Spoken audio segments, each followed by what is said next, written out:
ka banguna na yo na sakoli bakokota matanga po mutako somba rozala soute bateka yo oui c'est vrai mais tout le monde oteka soute beaucoup fa na famille belelaka bango basepelaka cette fois-ci bango nde bakolela po mutako teka akozala te mutu bakosomba akozala te bato ebele bateka bango na zando ya mutu batekama bafamille ebele bateka bango baza vandi aza na matanga po moto osomba susu biloko na bango te tolelaka tomesana kolela chaque année mana sambeli mpo na motu moko kolanda biso ano bokolela te ezala na jamais bokolela te ome bakolela batekaka bino bokufaka chaque année emisuru na bango balela ita na bango balela au nom de Jésus. Alléluia. Amen. Alléluia. La Bible est claire. Ça nous montre que il va y échange pendant que ça les mains. Mais comment on a moment encore marcher dans le moyen salima et santé. Na boutou et le nom de la mission. Marcher pendant que ça les mains souhaité au nom de Jésus. Amen. Bateau va tenir la famille d'Abino. Va commander la moto au nom de Jésus. Amen. Cargaison d'or. Va préciser. Maman nous a précisé. Cargaison d'or. Cargaison de mariage. Cargaison de ça, des enfants. Cargaison du travail. Bateka yango. Et on a moi sur le toko. Ah, je pousse un animal à les athées. Cargaison. Cargaison, papa, cargaison. Cargaison d'or, cargaison d'argent. Cargaison de pierre précieuse. Et ça va bien commencer à presser dans la moto. Normalement, Moutoufa Abala. Normalement, Moutoufa Aboda. Normalement, Moutoufa Asala. Maintenant que nous avons raté 28. Au passage des marchands. Au passage des marchands. Qui est marchand? Mosombi. Donc, dans la réveillon, on dit Mosombi. Mosombi, Madesu. Mosombi, Bangoulou. Il y a pas Bangoulou, c'est un papa. Pour le battre. Battu le bimba. Et au bas des marchands, ils firent remonter Joseph hors de la citerne et ils le vendirent pour 20 cycles d'argent aux Ismaélites qui l'amenèrent en Égypte. Maintenant, ils battaient que Joseph. Ma chef ya cargaison. Ma marchand, il faut ma sommi. Nani a somba yo. On va dire marchandise ya nani. On va confesser. On va la biso. Maintenant, on va monter biso. Tu peux faire des points. Yoka. On a 3 types de bandoki. On a voyé le famille. Nous avons un bandoki mécanicien. Les sorciers mécaniciens ne tuent pas. Mais ils sont là que pour la destruction et pour Kala. Nous sommes mécaniciens pour faire la boulot, pour faire bandoki mécanicien. Ce sont des sorciers mécaniciens. Et on va faire des tout vieux qui font il y a qui n'a pas de ça les lotis. On va faire des simbarate. Bino, papa n'a pas de maman la bino. Chef à cargaison, on a les sorciers mécaniciens. Et on a droit au liaté. On a droit au liaté. On a droit au liabinoté. Et prophète, on va faire des kinèmes. Donc on a mis ces nièces. Mais vous y agir la zambe.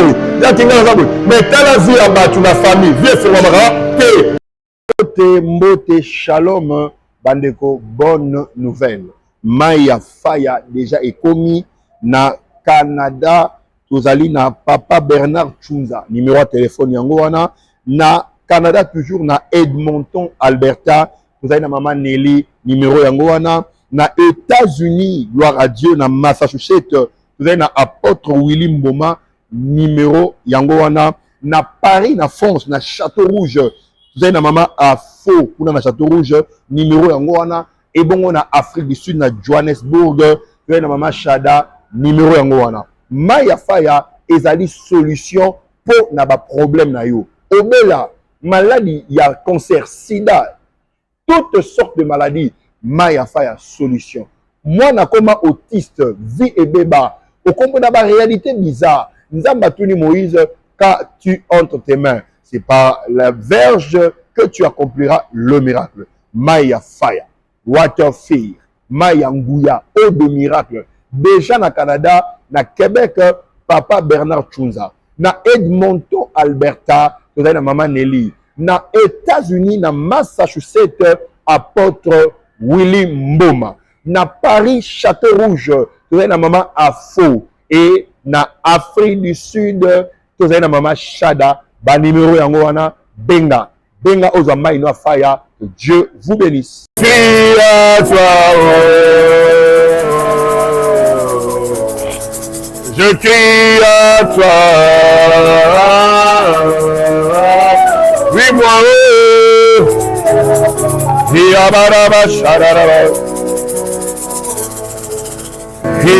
hors de question que ça finisse comme ça. Il est hors de question que tu fasses tomber toucher. Ah, je n'ai jamais bien non plus cherché dans tes. Ah, je n'ai jamais bien non plus cherché dans tes. Viens, Baba. Nous sommes dans la présence de Dieu ce matin. Ça dépend de l'heure de laquelle tu nous suis. Nous sommes en direct. Sois présent, nous voulons m'amener dans le Seigneur. Nous voulons élever le trône du Seigneur. Nous voulons prier avec vous. Nous sommes le 23 décembre. Ça dépend de l'heure où tu nous suis. Le Seigneur a dit que nous puissions prier avec vous. Ça m'appelle ma révélation. Il y a la mort dans la famille.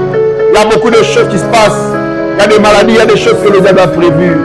Et vous savez, j'entends devenir fort parce qu'il prépara ses voies devant l'Éternel. Nous vous recevons dans la présence de Dieu. Dans la présence de Dieu, il y a tout. Prie avec nous, invite papa, invite maman, invite les enfants.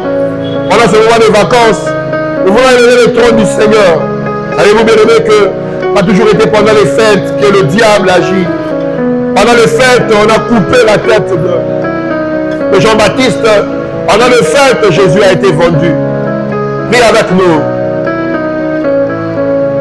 Hé, Baba, mon regard finit, c'est comme ça. Il est hors de question que tu passes à me toucher. Ah, je n'ai jamais vu un homme plus chercher sa vie. Ah, je n'ai jamais vu un homme plus chercher sa vie. Il est Baba. Kabayada Baba. J'ai envie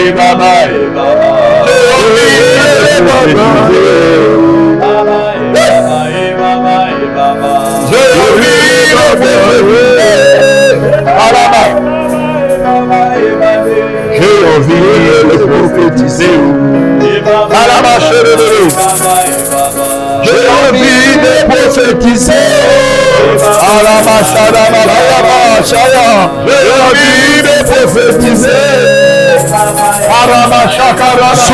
J'ai envie de prophétiser. J'ai envie de prophétiser. Il est. J'ai envie de prophétiser.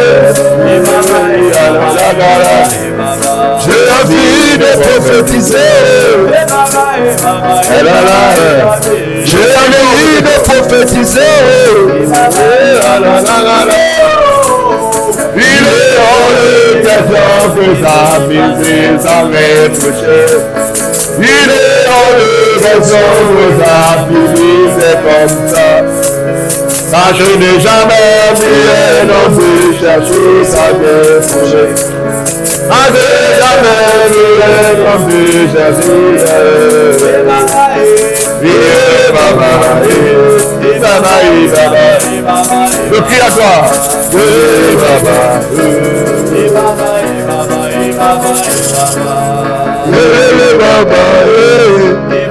Oh, je crie à toi.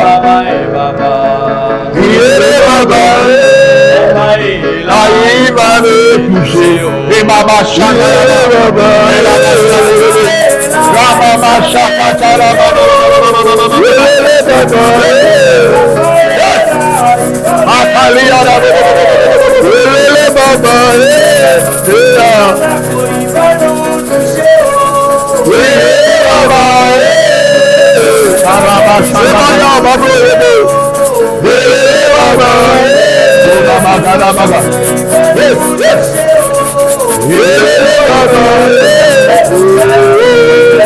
je crie.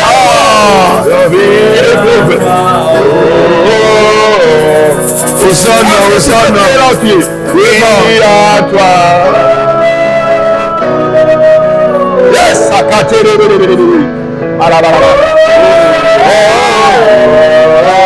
moi je crie. Je crie à toi. Je crie à toi.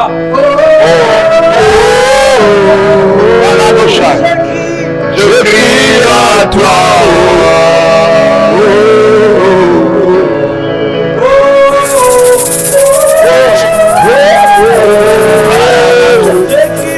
Je crie à toi. Gloire à Dieu, merci. Merci. Mon télévision, nous avons la mission partout dans Babela Mokili. Nous sommes en direct dans la AGK Télévision. Seigneur, à l'histoire de Sam, la présence en Zambé, dans la présence de Dieu à toutes choses. Nous avons la mission pour nous. Il y a la mission dans le plateau de AGK Télévision. Nous avons la mission dans le plateau de AGK Télévision. S'abonner. Fina clochette. Wana ya notification posant dans la mise en ligne. Ceux qui peuvent toucher, partager live Oyo à 50 personnes invitées à te donner par la moment à prière Oyo. Mais on ne peut pas prier sans la connaissance de la parole de Dieu. La prière n'est rien d'autre que la déclaration de la parole de Dieu. La prière n'est rien d'autre que la déclaration de la parole de Dieu. Pendant que je suis en prière, c'est pour la fin de l'année, les marchés spirituels. Vous avez la mission en Napu, je ressemble à un accord. Tu ressemble à un accord, la parole de Dieu et les marchés spirituels. Comme vous attendez, le marché, par la définition, c'est un lieu où on fait des trocs. C'est un lieu où on fait des échanges. Moi, j'amène de l'argent, je vous donne et vous me donnez ce que j'ai besoin. C'est ça le marché. C'est un lieu d'échange. J'ai l'argent et vous me donnez ce que moi j'ai besoin. Tout le monde a un supermarché, là il y a tout. Et tout le monde a un marché d'Abisso, tout le monde a un marché à Gambela, tout le monde a un marché à Zando, tout le monde a un marché Belé. Et dans le marché, il y a place, il y a échange. Vous voyez, dans le monde, et spirituellement, tout ça dans le marché spirituel. Pour vous, dans la Bible, quand il y a Joseph, marché Salemaki. Pour vous, dans le cas de Jésus, marché et Salemaki. Alors rapidement, pour autant dans la Bible, nous avons 3 textes pour partager dans la Bible. Apocalypse 18, 11 à 13. Apocalypse 18, 11 à 13. Apocalypse chapitre 18, verset 11 à 13. J'ai lu la parole du Seigneur au nom de Jésus-Christ. Amen. La Bible dit: et le marchand de la terre pleure et sont dans le deuil à cause d'elle, parce que personne n'achetait plus leur cargaison. Mandela. Et le marchand de la terre pleure et sont dans le deuil à cause d'elle, parce que personne n'achetait plus leur cargaison. Mandela. Et le marchand de la terre pleure et sont dans le deuil à cause d'elle. Ba marché à Mabélé, Yamokili, Bazana Matala à cause d'elle, parce que personne n'achetait plus Bazana Matala pour Batu Bazo Somba Lisusu Biloko na Bagote, na Ka Banguna na yo, na Sakoli, Bagokota Matanga po, Mutako Somba Rosala Soute, Bateka oui, c'est vrai, mais tout le monde a été souhaité. Beaucoup de famille, Belelaka, Bango Basepelaka, cette fois-ci, Bango ne Bakola, pour Mutakoteka, à cause à la thé, Mutumakosomba, à cause à la thé. Batebele Bateka Bango Nazando ya Mutu, Batekama, Bafane Bele Bateka Bango, Baza Vani, Bébé, Nakolateno Baxim, il y a ma famille vendue. Oui, mais dans le Seigneur, Batebele Baza Vendu, continue.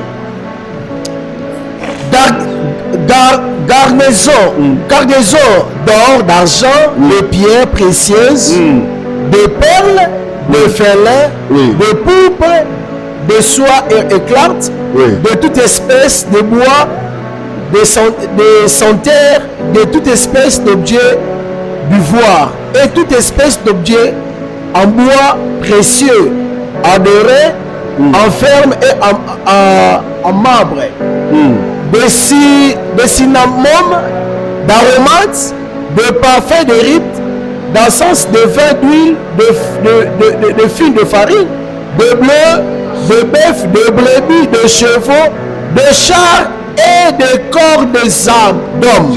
Alléluia. Alléluia. Et les marchands de la terre pleurent et sont dans le deuil à cause d'elle, parce que personne n'achète plus leur cargaison. Bazana matanga, pour mouton somba susu, bilon na bangote. Pour les gâteaux, la chaque année. Mais la samedi pour la mouton pour la dabiso. Amen. Amen. Jamais Amen. Chaque année. Au nom de Jésus. Alléluia. Amen. Alléluia. La Bible est claire. Ça nous montre que Ezra va échanger maintenant pour Salima. Mais comment on a moment encore marcher dans le moyen Salima et santé. Na butu elelo na biso marcha bando ko Salima soute au nom de Jésus. Amen. Bato bateka na famille na bino bakomona bango au nom de Jésus. Amen. Les mozawana bazo préparer pour faire le 25. Alors on va le 26. Au côté le premier bien. Bonne année. Mais à partir de ce beaucoup au conflit. À partir de là, na sambeli zande ya butu eziki au nom de Jésus. La Bible est claire. Il y a beaucoup de gens qui sont vendus.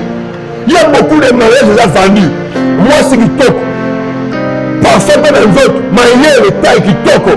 N'a pas raté. Réseau Zamini, Bate Kalibare, Nazam Yamou, Yamoutou. Bon, dans le 12e verset, 18, dans l'Apocalypse 18, voilà, on l'a chamé les gars. Apocalypse 18, na 11.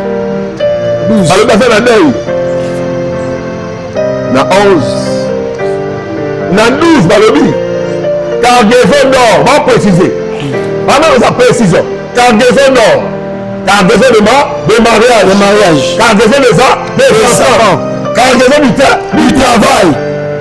Bateka yango, on a moi sur le toko, je pousse un animal à les athées, cargaison. Cargaison, papa, cargaison. Cargaison d'or, cargaison d'argent, cargaison de pierre précieuse. Et ça va bien commencer à presser dans la moutou. Normalement, moutou faba abala. Normalement, moutou fabo aboda. Normalement, moutou fasa asala. Maintenant que nous avons mokano aux raté. Bilo posé à presser, bateka yango. Lelo, zandu wana ya moutou. Eziki au nom de Jésus.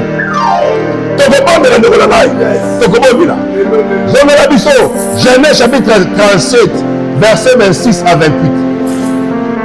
Qui sont nos vendeurs? Qui sont les marchands? Les marchands de banani, bateau kaka.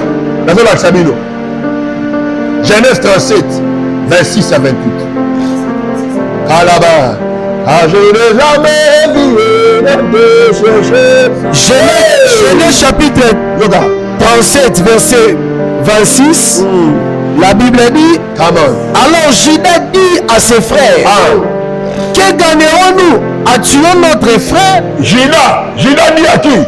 À ses frères. Judas Zanani, avant marchand, motekika, cargaison, marchand dans la famille d'Abiso, papa. On a des marchands. Marchands sur la famille d'Abiso. Elles à la papa, elles à la maman. Yaya, monte tout le monde, Jésus, monte tout le monde, Jésus, monte tout le monde, Jésus, alléluia. Judas,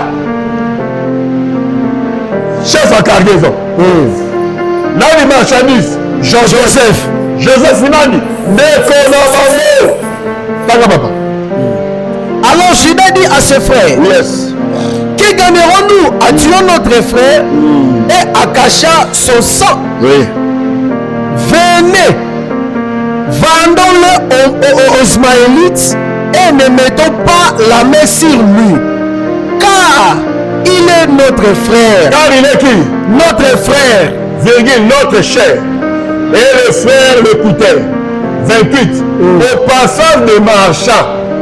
Au passage des marchands. Qui est un marchand? Mosombi. Donc, dans la réveillon, Mosombi. Mosombi, Madesu. Mosombi, Bangoulou. Il y a pas Bangoulou, c'est un papa. Qui ont le battu. Battu le bimba. Et au pas des marchands, ils firent remonter Joseph hors de la citerne et ils le vendirent pour 20 cycles d'argent aux Ismaélites qui l'amenèrent en Égypte. Maintenant, il battait que Joseph. Ma chef, il y a cargaison. Ma marchand, il fait ma sommi. Nani a sommayo. On va dire marchandise à Nani. Ma quoi Joseph, n'a batté que Joseph. Bien aimé dans le Seigneur. Ma camarade a vu Nayo. Ok, le nous maman le père, moi, le passage. Et pas ma chef, il y a cargaison. Chef, il y a le pan, ton chef du quartier, avant qu'il passe, et puis ma chef, il y a cargaison. Ceux qui ma chef, il y a cargaison, va te quitter, moi, je marche à son bas, et santé. Yes, soit te kababongo, autant la Joseph. Ma te qui est, et pas ma ndogonaye. Bien aimé, pour la confesse, et maman la biso, maintenant, à mon tibiso, et tu couvres de quoi, yoka. Toi, on a 3 types de wandoki.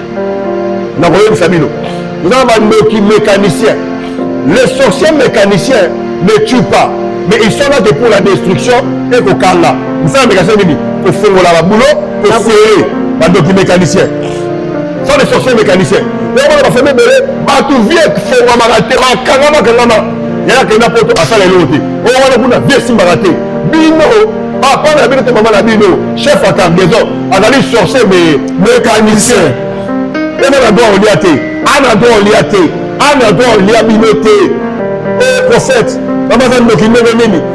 Donc, on a mis ces nièces. Donc, il y a un chien, mais t'as la vie à battre la famille. Viens faire la marque. Et on a remarqué la famille. Battu ma kanama. Maman là, elle va la rater. Komota, elle va la rater. Misala, elle va la rater. Battu ma femme, elle va la rater. Bino balière bino te, bino maman la bino, pourquoi le faire akanga bino, akanga qui mécanicien. Oh ya baka, no qui mécanicien nyoso, no qui mécanicien nyoso, la famille na bino. Hello, mon papa tout bon Jésus, des sorciers mécaniciens. Et même ma famille, oh, batu bakufaka, toi là no qui médecin. Chirurgien de la sorcellerie. Vous savez comment on dit abattoir. Nous la rappelle. La rappelle là. Baliaka bango le roi aussi. La koufa le roi bantaba. La famille moko. Na moi moko. 3 personnes partout. Bakoufi. Vous t'avez un câble. Eh, vous tout passez. Eh, répétez-le. Tout. Voilà la chirurgien. Des sorciers chirurgiens dans la famille. Tellement moi dans la famille n'a plus. Beaucoup faka. Bon ébaké. Nous avons un document mécanicien. Nous avons un chirurgien. Chirurgien, nous sommes nous qui la famille. Lélo. Votre tout m'a Jésus. Le bandé est bien. Amen. Le bandé est bien. Amen. Tozana batabo mon la famille. Ma chef y'a cargaison. Base va marcher dans le cadre. Base va marcher dans le cadre. Bien aimé, la Bible a dit, vos pères ont mangé des raisins verts. Ce sont les dents de vos enfants qui sont agacés. Par conséquence, battez comme il a marché à Boutou. Battez comme il a marché à Boutou. Bon, voilà, exalté. N'a tombe le bon là. Lélo, au nom de Jésus, et si Kanyos, Atekana,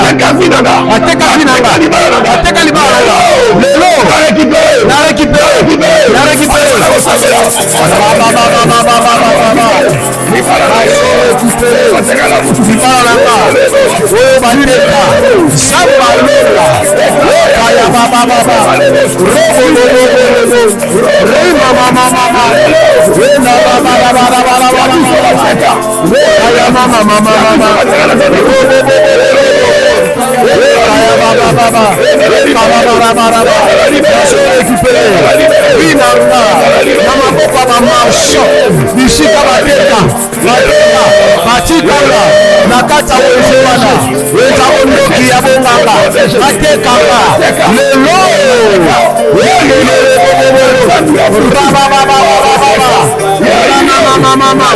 nazo ekipe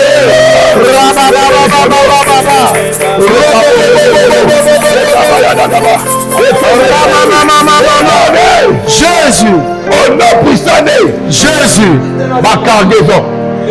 Tanga papa, Matthieu 26, 14 à 15. Après le choix. Et quand là-bas, chandelier. Tanga Matthieu 26, 14 à 16. Car je n'ai jamais vu le peu changer. Hey! Oh! Car je n'ai jamais vu le peu changer. Yes! Yeah, et Kalaba chandelier. J'ai envie de prophétiser. Matthieu chapitre 26, verset 14 à 16. Matthieu 26, verset 14 à 16. Oui. Je lis la parole du Seigneur au nom de Jésus. Amen. Alors l'un des 12 appelé Judas Iscariote. Judas Iscariote, l'un des 12. Qui était Judas Iscariote? L'oncle de Jésus. Donc, marché Mingabutu. Papa, bon, marché Mingabutu. Ma chef de ma cargaison, ma famille. Jamais mon corps n'a été. À côté Kayo. Bazo droit à cause de la Makila.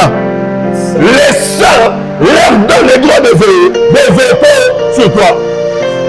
Gina, papa, toi tu es maman au pano, famille la mère, tes familles baratées. Famille au bala, bango de la personne au bala de pouvoir sali. Allez, un mot de veto. Attends mon bala de la balaye. Soit qui nous document la famille na télé. Alors il y a plus de aussi ma terre, aussi ma terre. Gina. Alors l'un des 12 appelé Judas Iscariote, oui, alla vers le principal sacrificateur et dit: que voulez me donner et je vous livrerai. Il lui payera 30 pièces d'argent. Et il lui payera 30 pièces d'argent. Je donne mon quoi à Jésus. Quoi que la vie destinée. Il fallait qu'il soit couvert avec sa moquine. Mais il est quand même dans la ligne. Il y a un bamaïn. Aïe, ma mamoline. Aïe, livraison. Pour livrer, pour la chef, il y a cargaison. Ma sacrificateur, ma marcha, ma somme. Chef, il y a cargaison. Gina, nani Gina. Non, il y a Yesu. Quoi que la vie destinée, il fallait qu'il soit couvert. Mais le coup là, nous avons même ma mamoline. Pour vanter celle de ma malade, il faut regarder la famille. Donc, nous, toi, t'es à Jésus. Chef, il y a cargaison. Il y a vie à Jésus. Et là, il n'y a pas de comme ça, la sentimenté. Oh non, qu'on n'a pas collé sa mission. Oh non, ça là, de Bateka. Bateka Bino. Il y a des chefs à cargaison. Oh, notre papa nous a fait étudier et tout et tout. N'ayamé son numéro. N'a pas consulté mon vétérinaire la mission. Votre visa voté. Papa a sacrifié ma sexe à bas la union. Et bas la mère basse. Sauf que ma tête comme madame mal. Ma vie mi bas le même bac. Pour papa a sacrifié ma sexe à bas la union. Et ça wana. Moi c'est le top. Libala ezate. Oza wana osala na yo. Mama kozwa. Na vino bateka ndeka libala. Yo, na vie na yo, bateka richesse. Il y a beaucoup de gens dans leur vie, on a vanné que la richesse. Barotique le libala, même aux yeux besoin, au consoité. À la batebele, bapese libala, bapese gobot, bapese mon, de bateka kimia, yazaraka na kimia te. Azaraka na kimia te. Yango, il faut que tu la prière.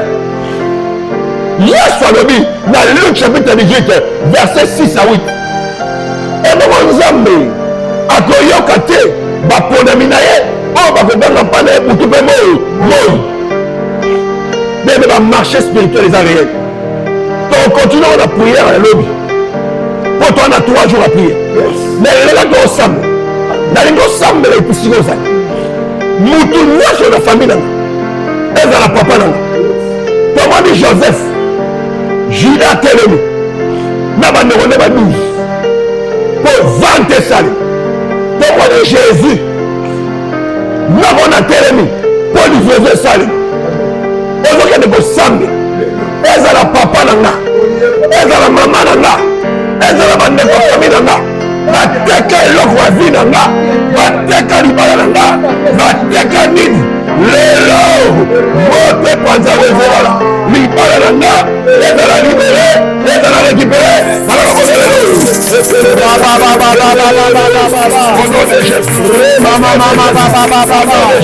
Sambalola na sekondola moto nyonso yawe shama baba ka ateka libala nanga na bamarché ya kutu mote tumba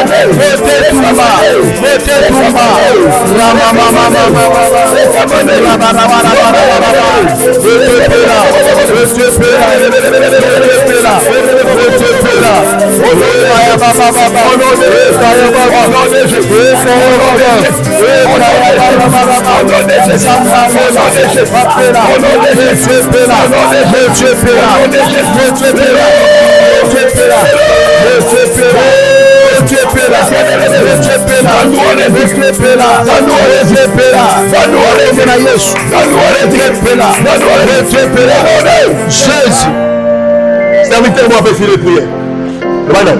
tozoki ekobonde ya nzambe bible ezoyebisa biso na kati ya bagardezo ya bango bazalaki mpe na baor c'est-à-dire ezalaki na batela bafamille ebele bateka mbongo bango bakufaka te me mbongo nde likeleve baboyela bango mbongo ataki ne classe bosala te soki akosala akozala kaka na se mosala epiaka mbongo moyezwa eza te tobeta maboto obondela nzambe toyebisa nzambe na poko ya lelo bisika nyonso bateka finance na biso bisika nyonso bateka finance na biso lelo tozorécupéré par le sang de Jésus tokolesami alleluya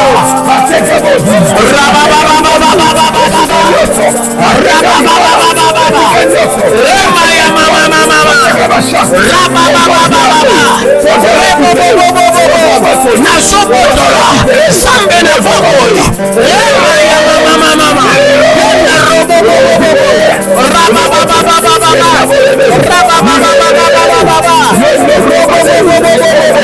yekaya mandaraba yekaya baraba yekaya baraba yekaya bababa nasobolela na kombo na Yesu nasobolela au nom de Jésus yekaya baba yekaya mandaraba yawe sambe nasobolela samba bobo nasobolela na Yesu nasobolela leba ya baba robo rima ya baba au nom de yoka bien aimé c'est samba pombo osambela bien bible ezoyebisa biso boye bibalobi bamarshe bakende kosomba biloko na bango kokanda ezali bakomi kaka na mai boye mai efungwami emela biloko na bango yango ozokomprendre te makomi ezopesa biso précision bible ezoyeba biso bauti kosomba biloko bayanzela mai okendaka équateur oza na poto mosalisa batono awa otinango okendaka nzela ya mai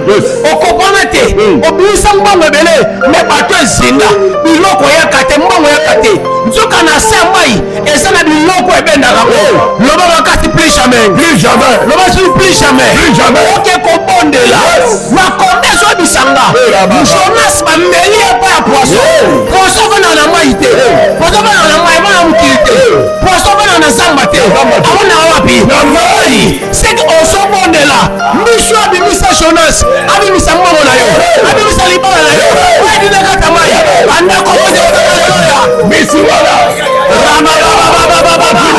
Jonas me abina wamela Jonas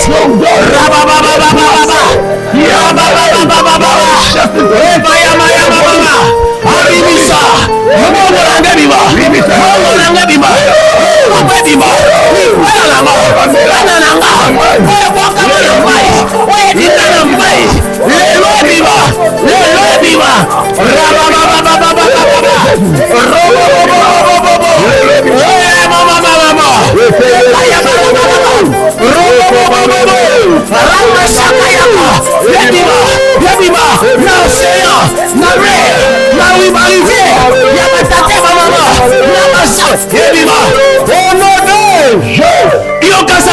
yo. Tozokende kobondela epanza. Balobi boye David akomi mokolo. Il fallait bazola jeune fille basali achauffer. Ezalaki langage simple te. Eza langage spirituel. Nzoka na kata spiritualité. Bakote ko intérêt à sexe. Obimana mobali moko. Ateka mabota na yo. Akene lupemba na yo. Makomezo bisanga. L'Éternel notre Dieu mettra le feu au-dedans de nous. Osobondela. Osoloba lelo. Osoloba lelo. Osoloba lelo. Eloko na nyonso. Eloko na nyonso. Akene nango. Là apôtre sœur. Atikela na ya bango. Akona ko kotolenga. Pepela. Pepela. Anako de sale. Maya mama mama mama. Raba baba baba baba. Raba baba baba baba. Kaya baba baba baba. Raba baba baba. Mama mandele boka. Ya okota. Na sesi nanga. Bade poselanga. Kaya baba baba. Na nzoto nanga. Na nzoto nanga. Le maya mama mandele go. Na ko na kala kateka. Ikendele go. Baba baba baba. Ina baba baba. Robo bobo bobo. Ina baba baba. Jésus. Gloire à Dieu. Alléluia. Tu peux nous appeler. On a la requête, on a un sujet de prière. On a le besoin de déranger. Il faut le téléphone à Bissot. Quelques appels, quelques sujets de prière pour tout le monde de l'ensemble. Nous allons adorer la bandeko pour la recréer présence en Zambé. Il faut le téléphone à Bissot. Maintenant, tous en direct, tous en bas. Merci beaucoup. Come on.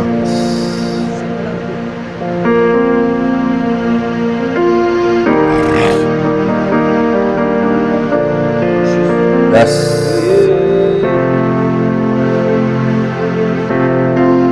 Oh, Amina Lele. Amina Lele. Amina Lele. Amina Lele. Amina Lele. Amina Lele. Amina Lele. Amina Lele. Allô. Allô, bonsoir papa. Bonsoir, comment on a dit? Pasteur Paul, hein,